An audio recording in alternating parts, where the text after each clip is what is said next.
Hey everyone, Mike Moo here. We're going to take a look at the Fanttik S100 Apex digital tire inflator that I got at Costco for $40. First, a little word from my sponsor. This is the Ridge wallet. I got the leather version of the Ridge wallet, and it's a nice minimalist type of wallet that you can carry up to 12 different cards in here very easily in a fold, plus this little expansion portion over here with a band to hold your cash. I have found that this is a really nice looking wallet and would make a great gift for the holidays. Please check out my shop links down below. So one of the frequently asked questions I'm probably going to get is, Mike, what is it and why should I get one? This is a $40 tire inflator. This will inflate your automobile tires, it'll inflate your motorcycle tires, your bicycle tires, it'll also inflate like any little toys or knickknacks such as balls. This is the S100 Apex, and for those of you guys that don't know and you try to look up this, and maybe that's what brought you into this video, is that this is a model that is currently sold pretty much exclusively in the USA market over at Costco.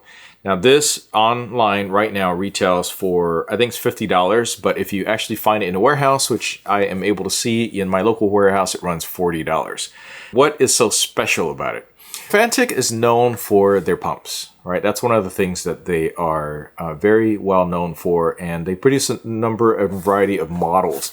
So what sets this one apart is that this one is the lower priced version of their more expensive X8 Apex. If you look at the specifications that I have online, this is roughly going for half the price of the X8 Apex. The only differences that I could tell, specifications wise, same thing, is that one has a nice little stripe over here, and it's also marketed specifically as the X8 Apex.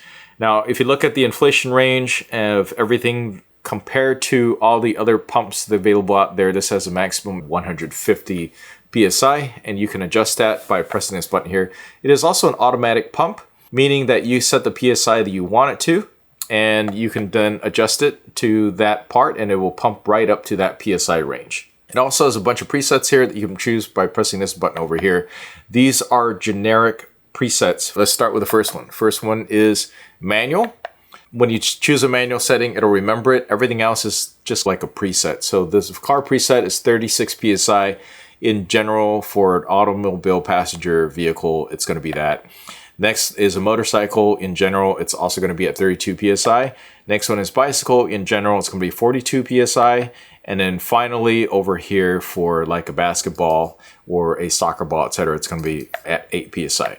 Now, I tried to look everywhere on the manual to see if those little presets are adjustable. They're not. What will happen is that it allows you to adjust the PSI range to within fairly certain safe ranges. Okay, and that means that if I switch this over to, let's say if I start out with a car, it's not going to let me go past so far up the PSI range in general of most vehicles that this is going to be overinflated for most cars. Now, if you need to go in excess of the PSIs, you just switch it over to manual range and you can bump it up to as high as 150 PSI, and that's good to go.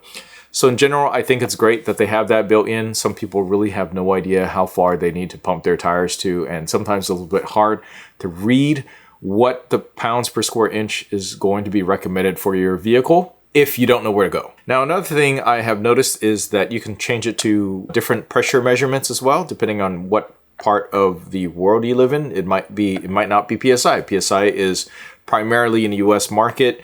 Maybe you got bars that you want to use instead. You could just hold down that button and switch it to the various different things on here. One of the big things that sets this apart is a giant display. It makes it really easy for you to see. Even if you have vision problems, you're trying to see this stuff at night, it's going to be pretty easy to tell what PSI it is right now. What's missing from here is the tube. The tube is included. I did, however, get a third-party tube because I want a chuck that is easier to mount and manage. But basically, the tubes that they include just basically screw in here. And this is the part that takes the longest, is screwing in there and ensuring that you got a nice, tightly screwed in head. Otherwise, you're going to be losing a bunch of PSI and you'll never get your tires pumped. So that's one thing that you want to make sure of. Another thing you'll notice is this right here. This is actually a light. So there's a little light flashlight function that I can just press this button over here and it will turn on. See, and it has a regular light and it has a blinking SOS type of function on there. So that's what it's doing right now in Morse code. And then that's it. And it only comes in one color. So if you were looking for red, no, that's just not what's going to be happening here. It's just a standard white light here. And that is one of the buttons on here. It's a little bit hard to see. I will say it's a little bit hard to see. Pretty much the main button you want to focus on is the power button, which you hold down for 1.5 seconds to power it on, and hold down the power button for 1.5 seconds to turn it off. So that's basically how you operate in a nutshell. The main reading right over here at the top is what PSI is currently at. Okay, so right now it's 0 because I don't have anything attached. There's also a little battery bar here meter, so you can see how much battery life you have left on here. And also this is the inflation range that you're going to have the Fanttik automatically start pumping to. Okay, and you just start pumping just by pressing the middle button. Easy peasy. Okay, now the other function that this also has at the very bottom, you'll see what's great about this is that this also charges via USB-C. Everybody now is the standard USB-C. All right, so you can charge in there at a maximum of 5 volt 3 amps, which is basically, it's 15 watts is the maximum it could do. Now, unfortunately, the output is only USB-A, and that will output up to 10 watts. It's just nice as an emergency function. Obviously, you are taking a pretty big battery bank in order to do it, so it's really just for emergency usage. Sometimes people forget that they have that. But the rest of the sides of this thing is pretty much just a big block. There is a fan that actually operates down here as it uses pumping. It does get loud, so it gets up to about 80 decibels when it is pumping.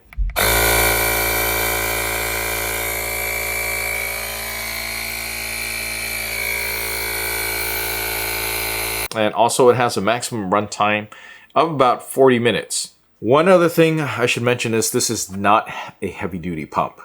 It is 7.87 inches tall, 2.5 inches square.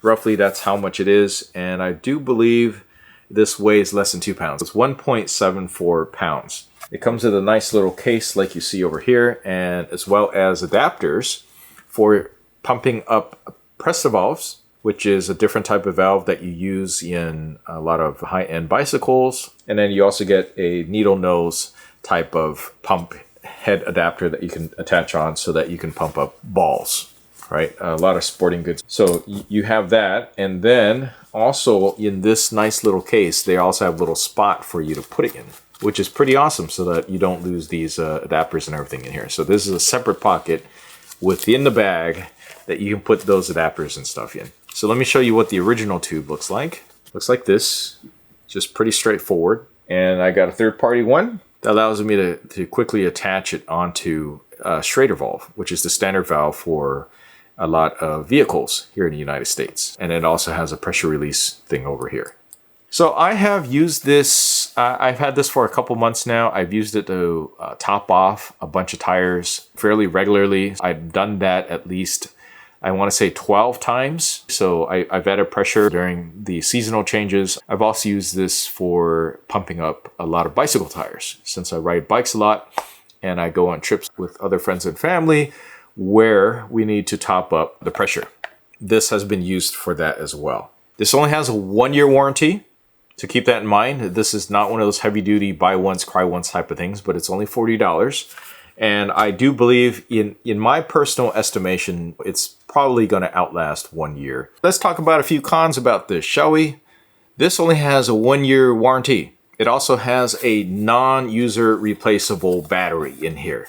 This is one of those things where you're going to want to charge up every 6 months or at least once a year in case you don't use it regularly.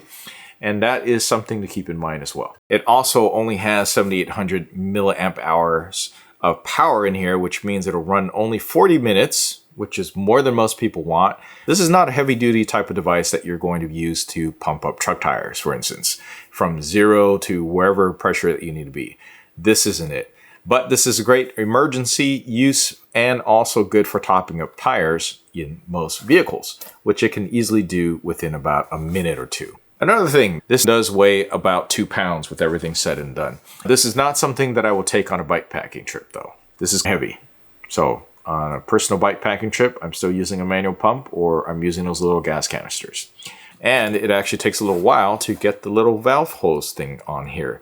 So you're gonna need to make sure that you don't lose that, because that's one of those things when you're traveling, you're not easily gonna be able to find that. So don't lose the hose. One final small little nitpick is that this plastic here, you see all these scratches on here? This has to do with the fact that when you are using the pump, you pretty much have to put it down or hold it while it's pumping. Otherwise, it's vibrating so much that whatever surface it's going to be on, it's going to scratch up the surface of your pump. But you'll want to keep this thing protected. You can leave the protective little sticker thing on here to protect the screen so that it will remain easily visible when you're using it over time. And finally, like most electronic devices, this is not something you use in the rain. If you do, you risk damaging it, and you also risk shocking yourself too. This is true of most electronically powered devices. This is not designed for heavy duty use, and that means I'm probably not going to want to use it during a snowstorm. For that, you're going to still want to rely on something a little bit more professional and probably a lot more expensive. Or just protect it very well. Just make sure it isn't exposed to any wet weather, water, or snow that could melt and go into the grooves of this. This is definitely not waterproof in any way, shape, or form. However, I think overall this makes a pretty good gift for anybody who needs to pump up the tires periodically and those that don't want to wait in line at the Costco tire pressure pump. Seriously, people, why? Why don't you have a pump at home? I don't get it. Just get one of these. Isn't your time worth some money? I personally bought it. I think it's worth it. I think having something small where I don't have to physically pump tires while I am on the go is good to have. All right, so that's it for this video. Let me know if you have any questions. Please give us a like, subscribe for more, and I'll catch you in the next video. Thanks for watching.